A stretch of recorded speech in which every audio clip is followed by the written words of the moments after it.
Welcome to another Chess World puzzle session. I'm only going to try 3 puzzles because I'm fairly wrecked today. So it's also an experiment. Can you actually do puzzles when you feel totally wrecked from the day before? So play rated puzzles page. I'm aiming to do 3. Perhaps the ratings as a guidance. So I'm going to click start. So I'm going to do 3 selected puzzles. Here is definitely a 6 out of 10. 7 and a 5. Let's go for it. So white to play. Now, actually, I did do a coaching session yesterday. I did emphasize something which I think makes sense, that we're not computers. We have to realize our own limitations and our strengths. To realize our strengths, just take, if we can get a visual insight without any regard for calculation, a visual insight and what we might intuitively think are tactical vulnerabilities. Sometimes that's not possible. They're not really evident. But can we actually visually determine anything here? We can see that the rooks are doubled and they're impressive. There's an impressive amount of force from doubled rooks, just in principle, just a visual or a learned pattern that there's force. And that can help us direct our candidate moves, which we should, I believe, prioritize for the most forcing first. And actually, this intuitive inspection actually reveals then, okay, when we look at candidate moves, even outrageous ones, bishop takes c5. So the intuition, I mean, it's really about compensating, I believe, our own limited capabilities. So we compensate first by looking intuitively at the issues or what we can pick up. And then we also prioritize the most forcing moves first, because we really we've got very limited calculation resource. We're not seeing millions of positions a second. But the basic if-thens, bishop takes, pawn takes, rook b7, it does seem promising. Bishop takes c5. So in a way, it's like a damage limitation exercise, thinking about these puzzles, or trying to leverage our strengths as well. But bishop takes c5. It seems plausible, and there's an alarm going off, which I can't do anything about. I'm going to try this. It's also timed puzzles, but I'm going to try bishop takes c5. I think it's more than just a guess. I think it looks very actually logical for the position. Now rook b7 check,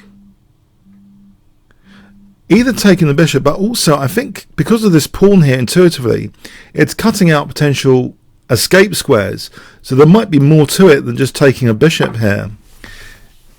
Maybe we can actually try for more with check and then check. Yes, I think that's mate.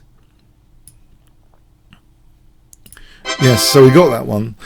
But yeah, for me it is like almost a damage limitation, that we're not really that good at calculating. So we have to look at the forcing moves, and we should try and get as much intuitively from the position from the outset to direct that process of prioritizing candidate moves.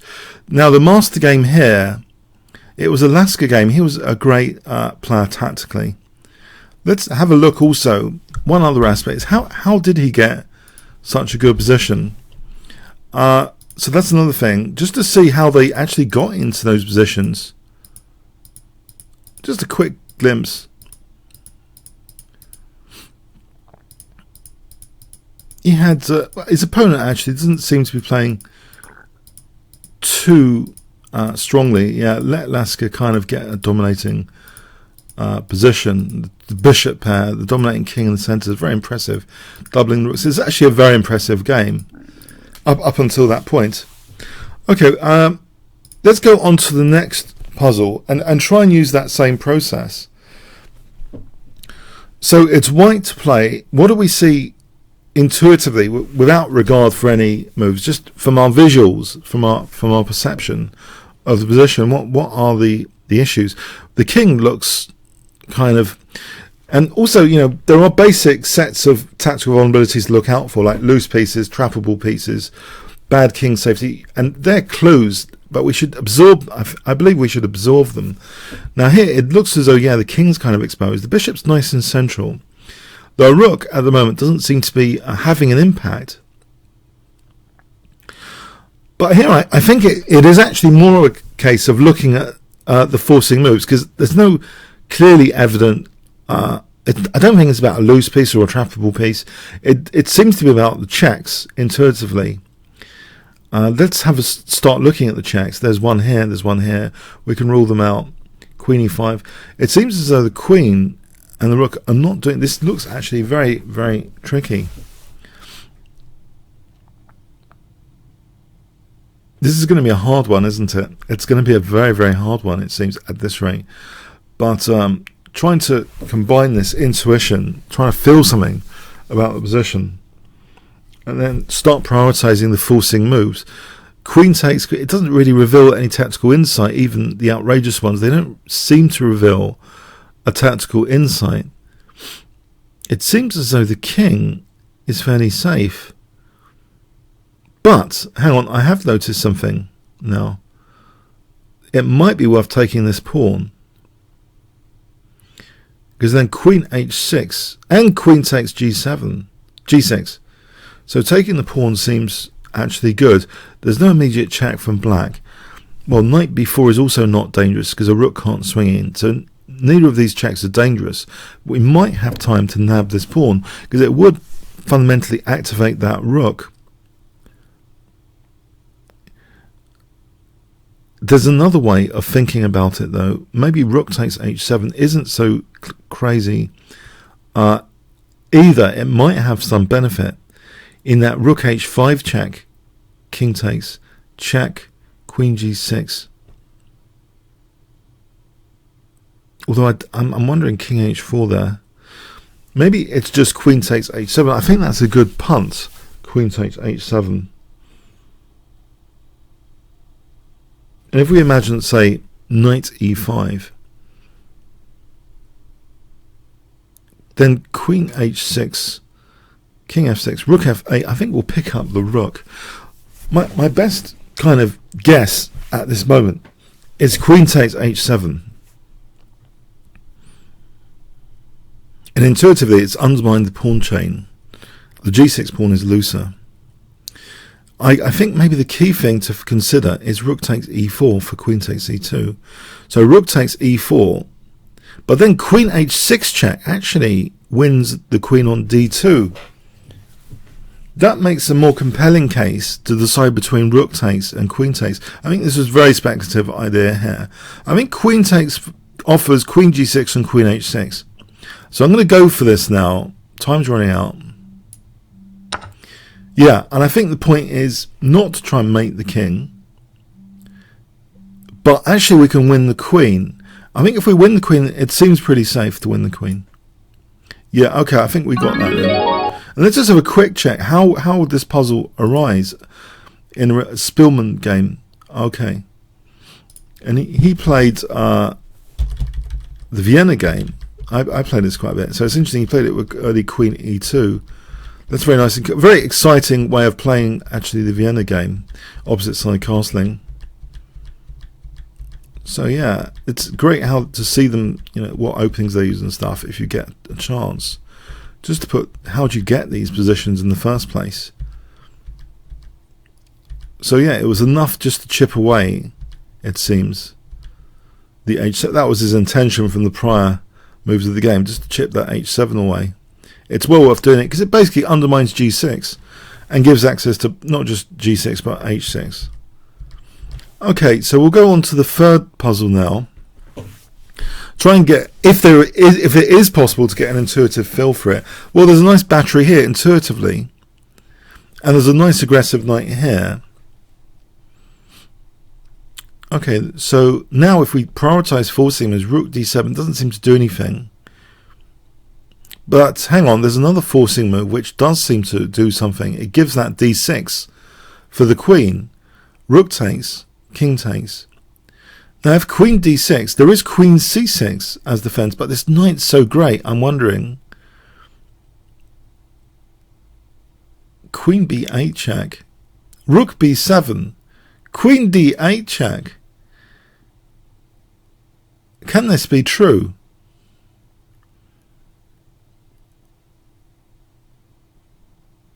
Can that actually be true? It seems too remarkable. Now and also let's just examine this, go back a bit, hang on, check, check. if king a6, check there, king there. I'm not sure, but this is something in a long game you'd have to work out very carefully before giving up a rook, by the way. Otherwise, that would be embarrassing if this didn't work. Rook takes, king takes, queen d6. I'm prepared to lose on time here, just to see if I can actually visualize it. Queen c6, queen d8, rook c7. This is oh dear, they did give this a very high rating. I think there's something really in here which is worthy. There's also the idea of queen b6 there, queen d8. There's no rook c7, so we're not letting the queen interpose yet. On king b7, well then actually queen takes rook, check. And on king a6, that means the queen's covering a8.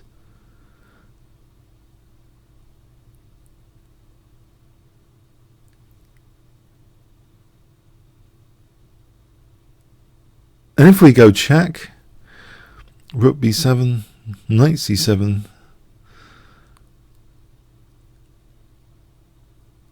knight c7 might be winning that. Let's take that again. Rook takes. So this is not allowing a queen intervention. Rook takes. This queen d8 check. King a6. Queen c8. Now if the queen goes there, knight c7 check. King a7, and I can't see it.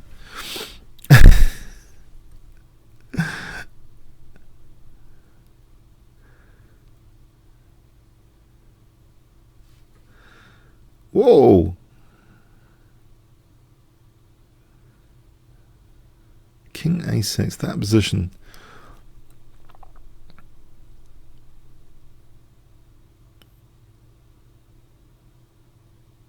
I wonder if we just take the rook. If we just take the rook, the checks don't seem to be entirely lethal. So, in other words, we take here, we play queen d8, and after king a6, we simply take the rook. Because after check, king a3, it doesn't seem as though black's got too many checks, and he's faced with queen a7. Now, that surely is better for white. So it might be the case that simply taking here and just getting the rook. Let's have a look, because I'm running out of time now. So I'm saying don't allow this, because I can't actually see a clear mate. I might be wrong. Queen d6, I might be wrong. Oh, that is the case. And now I think just taking the rook, because a8's covered.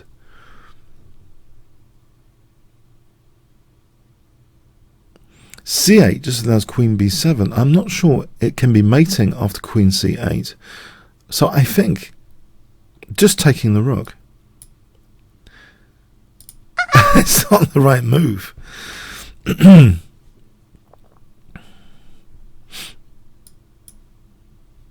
that's not okay. Queen d6. Oh my word! I did not notice that. That's incredible. I just did not notice that until just now. Wow! It's actually, I don't know why that was so difficult to notice. Check and then check here. Let's have a look at that again. Check. The point is that, yeah, I was right in a way, not allowing queen intervention. This doesn't, it's the same thing. It's not allowing the queen intervention, basically. And actually, I guess this is all running with check. I think the point is, we just take the rook with check, and then we're ready to eat more, basically. On here, I think we mate, check, and then mate. We're ready to eat more. It's all running with check. If you remember a recent Ivanchuk game, he just won all this material with check. That's the way to do it. If you can, but also without any interventions. Maybe that's a pattern for future such puzzles, that to avoid interventions as well from the queen.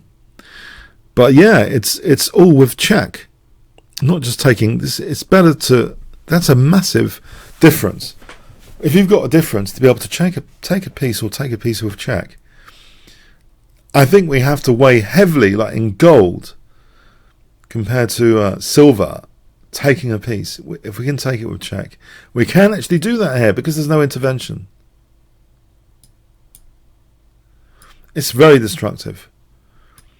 And here I think it's just mating actually because of the check and the mate here. There's no intervention. A great one to think about. The value of taking things. Nigel Short against Patrick Hodgson. Taking things with check is the way to do it. That's the gold standard, I believe. If there's a gold standard for taking pieces, you want to take them with check. So there's a Caracan. Nigel Short, one of Britain's foremost, strongest grandmasters. And he doubled down. Rook takes b6. What a beautiful little finish. It's all running with check. So it's very delicate, not allowing the intervention. And actually not allowing any intervention, rook c7. It's just, and here, the final coup de grace. Not just taking the rook, which doesn't seem as though black's got too many checks, but why take any theoretical risk? If you can win material with check, and then carry on, all mowing up black with check, the knight's going to drop or get mated. Yeah, it's getting mated. Wonderful, wonderful stuff. Okay, now I'm keeping it to 3 because there's more time for annotation and putting the puzzle position in context of the game it came from. I hope you got something out of it. I feel this has been okay, this session, just with 3 puzzles instead of trying to do more. Okay, comments, questions, likes, appreciated. Thanks very much.